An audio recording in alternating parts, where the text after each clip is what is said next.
OTET paper 2 ପାଇଁ କିଛି ଗୁରୁତ୍ୱପୂର୍ଣ୍ଣ ଓଡ଼ିଆ ପ୍ରଶ୍ନର ସମୀକ୍ଷା କରିବା।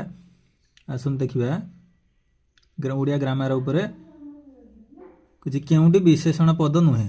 ଆରଣ୍ୟକ, ଆକଳିତ, ଆନ୍ତରିକ, ଅନୁଷ୍ଠାନ।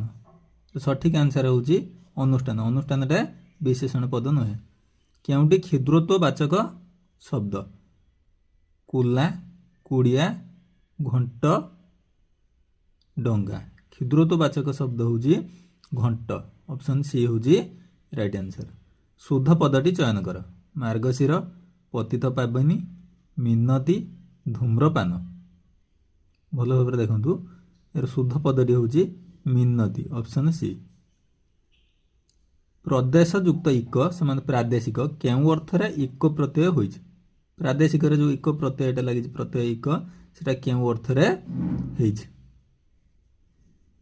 ଅଧ୍ୟୟନ ଅର୍ଥରେ, ସମ୍ବନ୍ଧ ଅର୍ଥରେ, ଜୀବିକା ଅର୍ଥରେ, ଆଉ ଗୋଟା ହେଉଛି ଜାତି ଅର୍ଥରେ।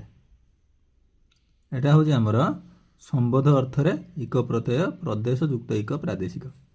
ଖାଇବା ପତ୍ରରେ ଧୂଳି ଦେବା ରୂଢ଼ିଟିର ଅର୍ଥ କ'ଣ? ଜୀବିକା ଛଡ଼ାଇ ନେବା, ଖାଇବାକୁ ନ ଦେବା, ଖାଦ୍ୟରେ ଧୂଳି ମିଶାଇବା, ଧୂଳି ଲାଗିଥିବା ପତ୍ରରେ ଖାଦ୍ୟ ବାଢ଼ିବା। ଏର ଖାଇବା ପତ୍ରରେ ଧୂଳି ଦେବା ହେଉଛି ଜୀବିକା ଛଡ଼ାଇ ନେବା। ତୁଣ୍ଡବାଇଦ ସହସ୍ରକୋଶ ଲୋକବାଣୀଟିର କ'ଣ ଅର୍ଥ? ତୁଣ୍ଡବାଇଦ ସହସ୍ରକୋଶ ଲୋକବାଣୀଟିର କ'ଣ ଅର୍ଥ? କଥା କହି କହି ବୁଲିବା, ଲୋକମୁଖରେ କଥା